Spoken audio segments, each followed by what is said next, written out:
Je me nomme Dr Amadouba, ingénieur chef de projet à l'AME et chef d'agence de PIT Diourbel. Je vais juste faire un rappel sur le projet, éventuellement sur les missions de l'AME qui consistent véritablement à la réduction des dépenses d'électricité du secteur public sénégalais. C'est dans ce cadre qu'est affilié l'AME de faire tout ce qui est promotion d'économie d'énergie et d'identifier également les potentiels d'économie d'énergie et faire la promotion des technologies performantes.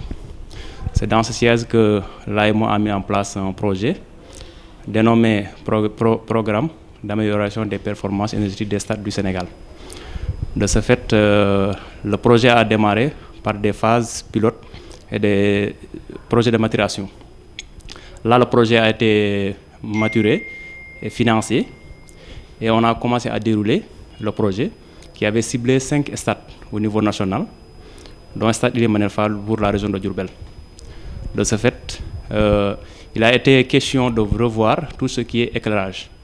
Bon, pour cela, avant la mise en place du projet, qui consiste à la réhabilitation de l'éclairage de l'estade Ely Manel Fall de Diourbel, il a été ordonné de faire un audit, c'est-à-dire de faire le check-up des installations qui existent.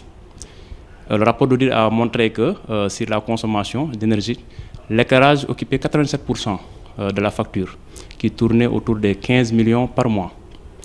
De ce fait, il a été identifié des technologies halogènes de puissance unitaire de 1000 watts.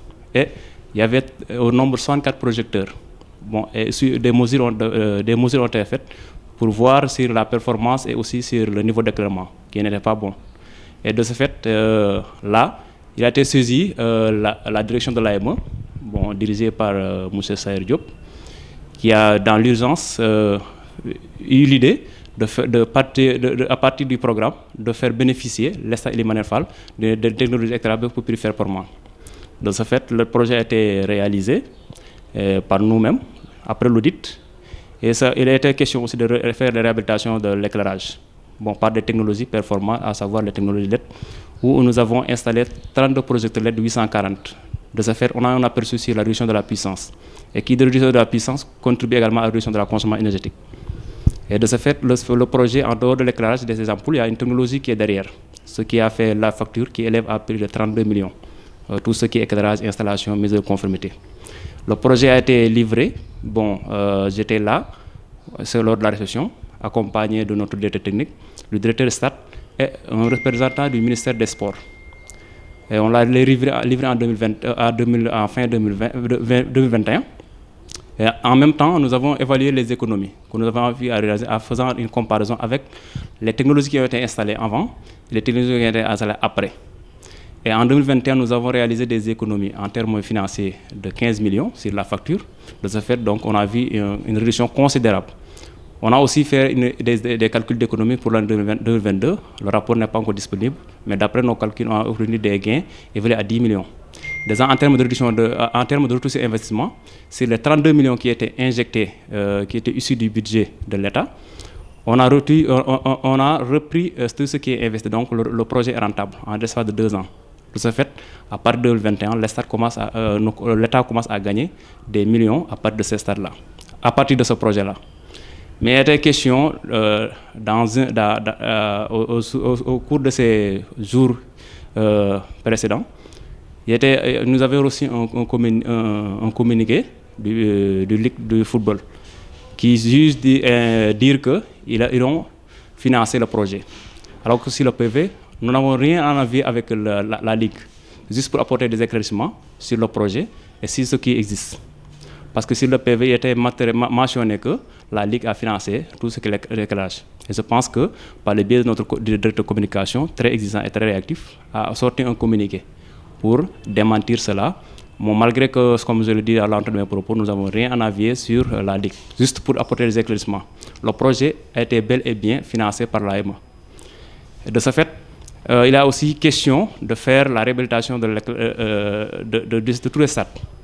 Là, il a été question aussi d'enlever tout ce qui est projecteur qui existait déjà. Là aussi, il y a une question qui suscite le pourquoi. Parce que nous ne pouvons pas concevoir une direction comme l'AME, qui est un bras opérationnel du ministère de l'Énergie, qui s'occupe tout ce qui a comme mission de faire la promotion des économies d'énergie, d'identifier les pistes, les plans d'économie d'énergie, et aussi de s'engager à tout ce qui maîtrise l'énergie au niveau national. Aussi des projets en termes de déclarage qui sont initiés par d'autres ministères sans l'appui de l'AMO. Ça aussi, ça pose problème sur nos missions. De ce fait, nous sommes en l'attente de ce qui sera installé. Parce que nous ne pouvons pas être là de faire la promotion de la maîtrise de l'énergie et les gens viennent installer n'importe quoi. Et cela va faillir à nos missions. De ce fait, nous avons reçu l'instruction de retirer les projecteurs qui étaient installés, qui étaient de bonne performance. Et je pense que toute la région, ou bien tout au niveau national, sont témoins de la performance de ces équipements. En termes d'éclairage, en termes d'économie d'énergie, les rapports sont là pour en attester.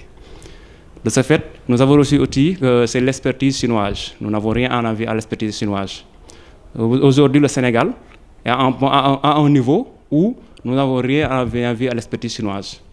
Ce qui est malheureux dans tout cela est que nous ne devons plus accepter à notre niveau que l'expertise, que ce soit chinoise ou occidentale, nous dicte nos cahiers de charge. Donc je pense qu'en termes de maîtrise de l'énergie, c'est l'AME qui doit dicter les cahiers de charge. Bon, on n'a pas l'intention de prendre tout faire et on peut bel et bien besoin de l'expertise de l'Occident. Mais en termes de cahier de charge, je pense que c'est au niveau national ou bien par rapport à nos missions, c'est à nous de dresser les cahiers de charge. C'est ce qui a fait susciter et nous sommes en attente de voir qu'est-ce qui sera mis en place pour éventuellement évaluer en termes par rapport à nos missions, en termes d'économie d'énergie, parce que si l'on remet tout ce qui est halogène, donc les économies que nous avons réalisées sur 2 ans seront des pertes. Donc l'État va perdre des millions par année. Donc ça aussi, ça n'honore pas nos missions. C'est ce qui a fait l'objet aussi d'apporter quelques éclaircissements sur le projet. De ce fait aussi, le directeur se bat pour un accès universel à l'énergie, aussi pour le développement de la promotion des filières ou bien même des technologies performantes. Et c'est des choses qu'il maîtrise parce que c'est un ingénieur de formation et il connaît bel et bien le contexte énergétique au niveau national et s'engage à accompagner l'État du Sénégal pour la réduction des dépenses publiques et éventuellement pour un accès universel à l'énergie d'ici 2025. Merci beaucoup. Jusqu'à présent, à part la lettre qu'on a reçue de la direction, pour éventuellement retirer en attendant les projecteurs, nous n'avons pas encore reçu de notification pour une réunion éventuellement. Parce que moi, personnellement, je me suis déplacé sur les lieux pour éventuellement penser à retirer les ampoules et de les installer. Et de ce fait, il nous a été notifié qu'une réunion sera organisée entre la Ligue et le gouverneur pour éventuellement tirer les conclusions. Est-ce qu'on donne des recommandations si on va récupérer les ampoules, oui ou non. Et de ce fait, je pense que le directeur est très exigeant là-dessus parce que c'est des technologies de haute qualité et ils seront aussi récupérés et remis dans d'autres stades. Parce que le projet, nous avons eu la chance de bénéficier en premier lieu. Parce que d'ici les jours à venir, il sera question aussi pour un stade à Thiès qui sera aussi réhabilité par des technologies performantes, de même qualité. Donc si on parvient, si nous aussi à notre niveau, on récupère ces projets-là, on va les transférer à d'autres stades qui sont à notre disposition. Parce que ce n'est pas que le Diourbel a bénéficié, par exemple, par privilège, juste c'est des priorités parce que les images sont là pour en attester. C'était une demande au niveau régional parce que l'éclairage posait énormément de problèmes. De ce fait, ils se sont mobilisés pour rencontrer le directeur. Et lui, par fast track, les a facilités et même on a accéléré le projet pour que Diourbel puisse vraiment bénéficier de ce projet-là. Et c'est au niveau national que nous sommes en train de le dérouler. Inch'Allah, dans les jours à venir, vous verrez qu'à l'Estade de Thiès, nous allons réhabiliter. Et par malchance aussi, si ces projets-là aussi sont récupérés, ils seront transmis à d'autres stades au niveau national. Jusqu'à présent, on n'a pas reçu de notification. On est juste en attente de la proposition date. Parce qu'on a déjà déposé les projecteurs. Ils sont dans les très sécurisés. Nous, on attend donc la notification de la Ligue ou bien du directeur stade pour éventuellement venir récupérer les projecteurs et voir où est-ce qu'on va aller encore les amener.